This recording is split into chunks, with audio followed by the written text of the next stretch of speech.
அன்பின் பிதாவே, இந்த காலை வேலைக்கா உமக்கு நன்றி செலுத்துகிறோம். எங்கள் பலனாகிய கர்த்தாவே மெய் துதிக்கிறோம், ஸ்தோத்திரிக்கிறோம். நீரே எங்கள் கண்மலை, எங்கள் கோட்டை, எங்கள் துருகம், எங்களை பாதுகாக்கிற தேவன். உம்முடைய கரத்துல எங்களை ஒப்பு கொடுக்கிறோம். இந்த நாளின் வேத தியானத்தை எங்களுக்கு ஆசீர்வதித்து தாங்க. நேசிக்கிற இயேசு கிறிஸ்துவின் இனிய நாமத்தில் கேட்கிறோம் பிதாவே, ஆமென். 2 ராஜாக்கள் 1வது அதிகாரம். ஆகாப் மரணம் அடைந்த பின், ஆகாப் இஸ்ரவேல் தேசத்தோட ராஜா. அவன் மரித்த பிறகு மோவாபியர் இஸ்ரவேலுக்கு விரோதமாய் கலகம் பண்ணி திரிந்து போனார்கள். மோவாபியர் புறஜாதி மக்கள். இவங்கள தாவீது யுத்தம் பண்ணி அதுல 3/2 பாகத்தை அழிச்சிட்டு ஒரு பங்கு மக்களை மட்டும் தனக்கு கப்பம் கட்டும்படியா கட்டளையிட்டு இருந்தான். 2 சாமுவேல் 8வது அதிகாரம் 2வது வசனம். அப்ப மோவாபியர் இஸ்ரவேலுக்கு கப்பம் கட்டிக்கிட்டு இருந்தாங்க. ஆனா இப்ப அவங்க இஸ்ரவேலுக்கு எதிராக கலகம் பண்ணி பிரிந்து போனார்கள். அகசியா சமாரியாவில் இருக்கிற தன் மேல் வீட்டில் இருந்து கிராதியின் வழியே விழுந்து வியாதிப்பட்டு. அகசியான்றது ஆகாப்போட மகன். அவன் இஸ்ரவேலோட ராஜாவா இருக்கான். சமாரியா இஸ்ரவேல் தேசத்தோட தலைநகரம். தன்னோட மேல் வீட்டுல ஜன்னல் வழியா கிராதி வழியா கீழே விழுந்து இப்ப வியாதியாய் இருக்கிறான். இந்த வியாதி நீங்கி பிழைப்பேனோ என்று எக்ரோனின் தேவனாகிய பாகால் இடத்தில் போய் விசாரிங்கள் என்று ஆட்களை அனுப்பினான். எக்ரோன்றது பெலிஸ்தியரோட பட்டணம். பெலிஸ்தியரோட பட்டணத்துல இருக்கிற பாகால் சேபூபி இடத்துல போய் விசாரிக்க சொல்றான். நான் உயிர் பிழைப்பேனா பிழைக்க மாட்டேனா அப்படின்னு கேட்க சொல்றான். கர்த்தருடைய தூதன் திஸ்பியனாகிய எலியாவை நோக்கி, நீ எழுந்து சமாரியருடைய ராஜாவின் ஆட்களுக்கு எதிர்பட போய் இஸ்ரவேலின் தேவன் இல்லை என்றா நீங்கள் எக்ரோனின் தேவனாகிய பாகால் சேபூவினிடத்தில் விசாரிக்க போகிறீர்கள். இதன் நிமித்தம் நீ ஏறின கட்டிலிருந்து இறங்காமல் சாகவே சாவா என்று கர்த்தர் சொல்லுகிறார் என்பதை அவர்களுடனே சொல் என்றான். ஒரு தூதன் எலியாட்ட பேசுறாரு. நீ எழுந்து இஸ்ரவேல் ராஜா கொஞ்சம் ஆட்களை அனுப்பியிருக்கான், அவங்ககிட்ட போய் நீ சொல்லணும், இஸ்ரவேல்ல தேவன் இல்லையா? ஏன் நீங்க தேவனிடத்துல விசாரிக்காம அந்நிய தெய்வமான பாகால் சேபு இடத்துல போய் விசாரிக்கிறீங்க? அந்த ராஜாவுக்கு ஒரு செய்தி சொல்றாங்க. விசாரிக்க அனுப்பின ராஜாக்கு, நீ ஏறின கட்டில் இறங்க மாட்ட, மரித்து போயிருவ அப்படின்னு சொல்லிட்டு சாகவே சாவாய் அப்படின்னு கர்த்தர் சொல்லுகிறார். கர்த்தருடைய வார்த்தையை அந்த தேவதூதன் மூலம் எலியாவுக்கு சொல்லி எலியா இப்ப சொல்றான். அப்படியே எலியா போய் சொன்னான். என்ன சொல்றாரோ அதை எலியா அப்படியே போய் சொல்றார். ஒரு தீர்க்கதரிசியோட வேலை கர்த்தரிடத்திலிருந்து வார்த்தையை பெற்று ஜனங்களுக்கு சொல்லணும். அந்த வேலையை எலியா கரெக்டா செய்தாரு. இப்ப தூதன் மூலம் சொல்லப்பட்ட வார்த்தைகளை அப்படியே சொல்றான். அந்த ஆட்கள் அவனிடத்திற்கு திரும்பி வந்த போது அந்த அகசியா ராஜாட்ட திரும்ப நீங்கள் திரும்பி வந்தது என்ன என்று அவன் அவர்களிடத்தில் கேட்டான். அனுப்பி விட்டவங்க சீக்கிரம் வந்துட்டாங்க. அதனால அவன் கேட்கிறான், என்ன? அதற்கு அவர்கள், ஒரு மனுஷன்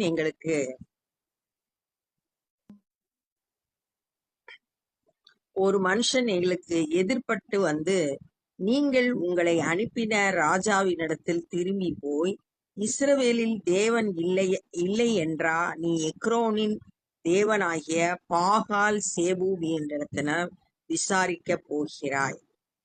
இதன் நிமித்தம் நீ ஏறின கட்டிலிருந்து இறங்காமல் சாகவே சாவா என்று கர்த்தர் சொல்லுகிறார் என்பதை அவனோடே சொல்லுங்கள் என்றான் என்று சொன்னார்கள். எலியா என்ன சொன்னாரோ அதை அப்படியே ராஜாவினிடத்துல ராஜா அனுப்புன வேலை ஆட்கள் சொல்லுகிறாங்க. அப்பொழுது அவன் அவர்களை நோக்கி, உங்களுக்கு எதிர்ப்பட்டு வந்து இந்த வார்த்தைகளை உங்களிடத்தில் சொன்ன மனுஷன் எப்படிப்பட்டவன் என்று கேட்டான். ஏன்னா எலியான்றத அவங்க சொல்லல. அப்ப இவன் ராஜா கேக்குறான், இந்த மனுஷன் எப்படி இருந்தான், இந்த செய்தியை சொன்ன மனுஷன். அதற்கு அவர்கள், அவன் மயிர் உடையை தரித்து வார்க்கச்சையை தன் அறையிலே கட்டி கொண்டிருந்தான் என்ன. போட்டிருந்த ட்ரெஸ்ஸு மயிர்னால முடியில செய்யப்பட்டது, ஒருவேளை ஆட்டு தோல்ல செய்யப்பட்டிருக்கலாம். இடுப்புல வந்து தோல்ல செய்த பெல்ட் போட்டிருந்தான் என்றார்கள். அப்பொழுது அவன் திஸ்பியனாகிய எலியாதான் என்று சொல்லி, அப்ப அதை வச்சே கண்டுபிடிச்சிட்டான். அவன் போட்டிருந்த ட்ரெஸ் மூலம் இவன் எலியா அப்படின்றத கண்டுபிடிச்சிட்டான். அவனிடத்திற்கு ஒரு தலைவனையும் அவனுடைய 50 சேவகரையும் அனுப்பினான். மலையின் உச்சியில் உட்கார்ந்திருக்கிற அவனிடத்தில் இவன் ஏறி போய், ஒரு மலையோட உச்சியில எலியா உட்கார்ந்துருக்காரு. இவங்க போறாங்க எதுக்குன்னா அவனை கூப்பிட்டு வர்றதுக்கு. ஒருத்தரை கூப்பிடுறதுக்கு ஒரு தலைவன், அவனுக்கு கீழே 50 சேவகர்கள் ராஜா அனுப்பி வைக்கிறான் அவனை கூப்பிட்டு வர சொல்லி. தேவனுடைய மனுஷனே, ராஜா உன்னை வர சொல்லுகிறார் என்றார். ராஜா உன்னை வர சொல்றான்ற செய்திய சொல்றாங்க.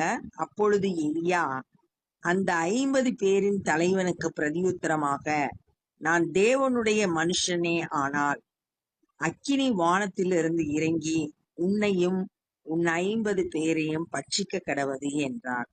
உடனே அக்கினி வானத்திலிருந்து இறங்கி அவனையும் அவன் 50 பேரையும் பட்சித்தது. இங்க வந்து நான் கர்த்தருடைய மனுஷன், தேவனுடைய மனுஷன்னா வானத்துல இருந்து அக்கினி வந்து, ஏற்கனவே இஸ்ரவேல் ஜனங்கள் எல்லாருக்கும் முன்பாக வானத்துல இருந்து அக்கினி வந்து பலிபீடத்துல இருக்கிற பலிய வந்து பட்சித்தது. எலியா வந்து ஜெபம் பண்ண போது அதே மாதிரி இப்ப வானத்துல இருந்து வந்து தலைவனையும் 50 சேவகர்களையும் பட்சித்து போட்டது. எல்லாம் அக்கினி வந்து எல்லாத்தையும் எரிச்சு போட்டுருச்சு. வல்லமையுள்ள தேவ மனுஷனா எலியா இங்க பாக்குறோம். மறுபடியும் அவனிடத்திற்கு வேறொரு தலைவனையும் அவனுடைய 50 சேவகரையும் அனுப்பினான். ராஜா திரும்பவும் அனுப்புறான். இவன் அவனை நோக்கி, தேவனுடைய மனுஷனே, ராஜா உன்னை சீக்கிரமாய் வர சொல்லுகிறார். முதல்ல வந்து வர சொல்லுகிறார்னு சொல்லிட்டு சொன்னான். இப்ப சீக்கிரமாய் வர சொல்லுகிறான். 2வது தலைவன் வந்து சொல்றான். எலியா அவனுக்கு பிரதியுத்தரமாக, நான் தேவனுடைய மனுஷனானால் அக்கினி வானத்திலிருந்து இறங்கி உன்னையும் உன் 50 பேரையும் பட்சிக்க கடவது என்றான். உடனே தேவனுடைய அக்கினி வானத்திலிருந்து இறங்கி அவனையும் அவனுடைய 50 பேரையும் பட்சித்தது. சொன்ன மாத்திரத்துல வானத்துல இருந்து அக்கினி வந்து, தேவனுடைய அக்கினி வந்து 50 பேரையும் தலைவனையும் அழித்து போட்டது. 2வது கூட்டமும் அப்ப 2 தலைவர்கள் 100 சேவகர்கள் மரித்து போயிட்டாங்க. திரும்பவும் 3ஆம் தரம் ஒரு தலைவனையும் அவனுக்கு 50 சேவகரையும் அனுப்பினார். இந்த ராஜா விடுற மாதிரி இல்ல.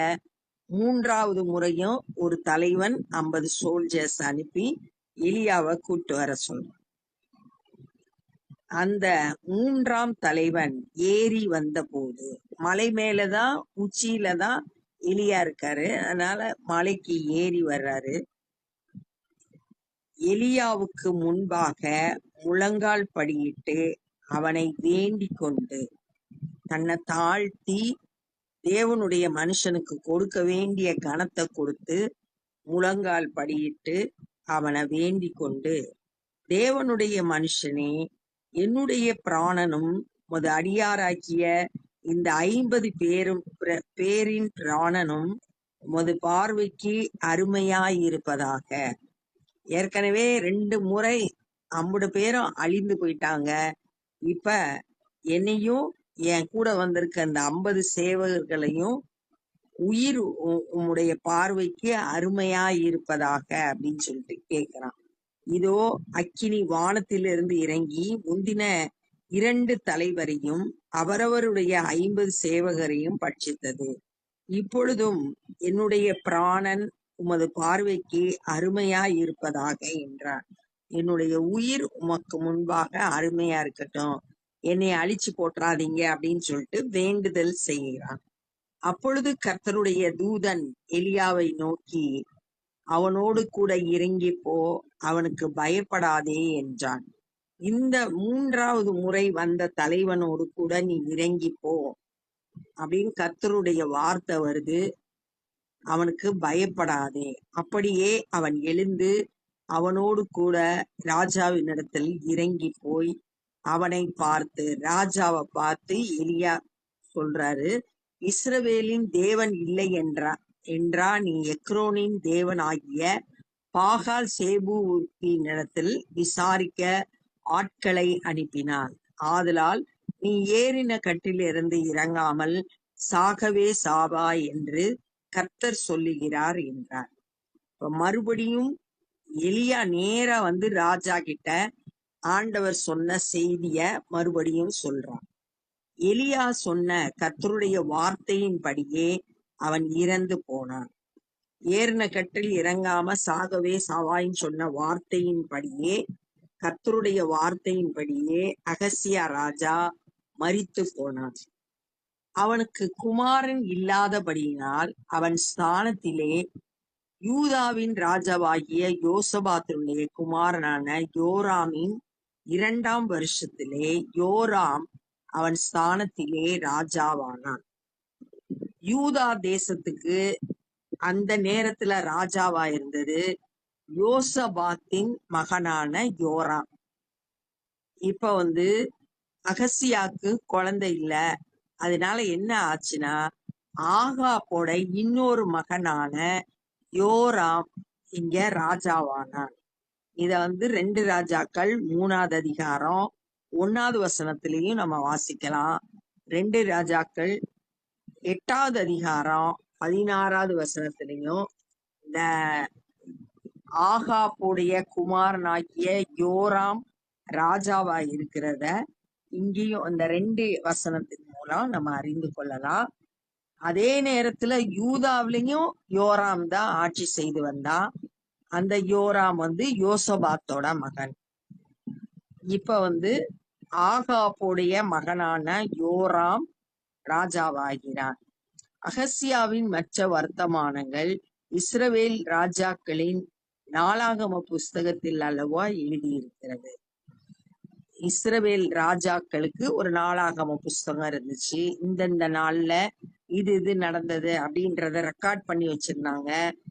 அந்த ரெக்கார்டுல அகசியா ராஜா இஸ்ரவேல் தேசத்தோட ராஜா. அவரை பற்றி எல்லா காரியமும் நாளாகம புஸ்தகத்துல எழுதியிருக்கிறது.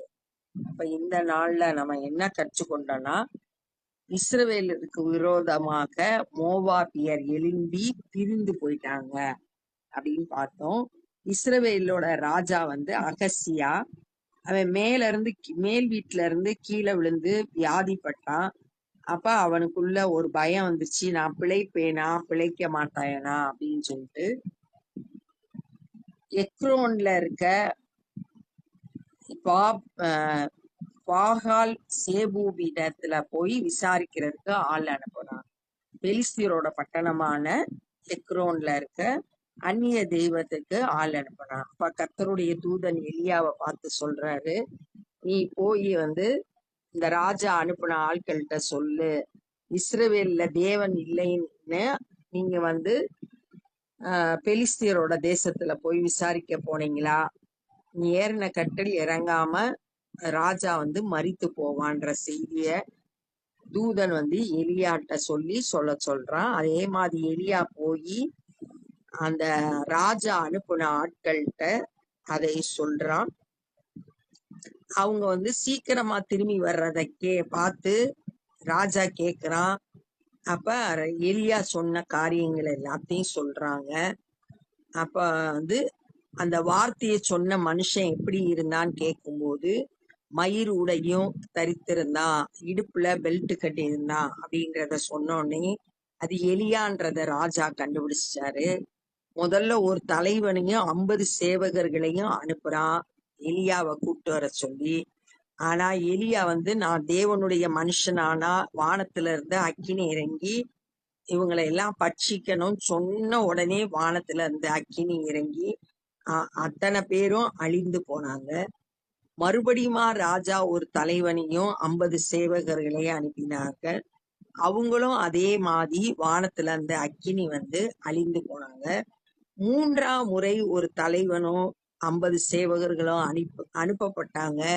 இந்த 3வது தலைவன் ரொம்ப ஞானமா செயல்படுறான். எலியாவுக்கு முன்பாக முழங்கால் படியிட்டு வேண்டிக் கொண்டான். என்னுடைய பிராணனும் என் கூட இருக்க 50 சேவகர்களோட பிராணனும் உம்முடைய பார்வைக்கு அருமையா இருப்பதாக அப்படின்னு சொல்லிட்டு தன்னை தாழ்த்தி தன்னுடைய உயிருக்காக ரொம்ப அழகா வேண்டுதல் செய்யறான். அப்ப கர்த்தருடைய தூதன் சொல்றான் இந்த எலியாவை பார்த்து, இவன் கூட நீ ராஜாவின் இடத்துல போய் இவனுக்கு நீ பயப்பட வேண்டாம் அப்படின்னு சொல்லிட்டு சொல்றாரு. அது மாதிரியே எலியா ராஜாட்ட போய் கர்த்தருடைய வார்த்தைய சொல்றாரு. எலியா சொன்ன வார்த்தையின்படியே அகசியா மரித்து போறான். அவனுக்கு குழந்தை இல்ல. அதனால ஆகாப்போட மற்றொரு மகனான யோராம் இஸ்ரவேலுக்கு ராஜாவா இருந்தான். அதே நேரத்துல யூதா தேசத்துல யோசபாத்தின் மகனான யோராம் ராஜாவா இருந்தான் அப்படின்றத இந்த நாள்ல நம்ம கற்றுக்கொண்டோம். இப்ப நம்ம ஜெபம் பண்ணப்போம். அன்பின் பிதாவே, துதிக்கிறோம், ஸ்தோத்தரிக்கிறோம், நன்றி செலுத்துகிறோம். ஆண்டவரே அப்பா, நீர் ஆண்டவரே பேசுகிற தெய்வம். ஆண்டவரே ஸ்தோத்திர கர்த்தாவே, இந்த நாள்ல கூட எப்படி அழகா பேசி ஆண்டவரே இஸ்ரவேலின் ராஜாவுடைய தவற உணர்த்தி காட்டினீங்க. ஆண்டவரே ஸ்தோத்திரம். இன்றைக்கும் நீர் பேசுகிற தேவனாய் இருக்கிறேன். நாங்கள் உம்முடைய சத்தத்தை ஒவ்வொரு நாளும் கேட்கணும். உம்முடைய சித்தத்தை செய்ய எங்களை ஒப்பு கொடுக்கிறோம். ஆண்டவரே துதிக்கிறோம், ஸ்தோத்தரிக்கிறோம். உம்மிடத்துல நாங்க விசாரித்து எங்களுக்கு தேவையான ஆலோசனைகளை பெற்று ஒரு வெற்றியுள்ள வாழ்க்கை வாழ எங்களுக்கு கிருபை செய்யுங்க. இந்த நாள் முழுவதும் நீர் எங்களோடு கூட இருந்து கரம் பிடித்து வழி நடத்துங்க. சுவிசேஷ பணி செய்யறவங்களை பயன்படுத்துங்க. நாங்களும் எங்களால் இயன்ற ஊழியங்களை செய்ய ஒப்பு கொடுக்கிறோம். நேசிக்கிற இயேசு கிறிஸ்துவின் இனிய நாமத்தில் கேட்கிறோம் பிதாவே, ஆமென். என் ஆத்துமாவே கர்த்தரை ஸ்தோத்திரி, என் முழு உலகமே பரிசுத்த நாமத்தை ஸ்தோத்திரி. என் ஆத்துமாவே கர்த்தரை ஸ்தோத்திரி, கர்த்தர் செய்த சகல வாரங்கள் மறவாதே. God bless you.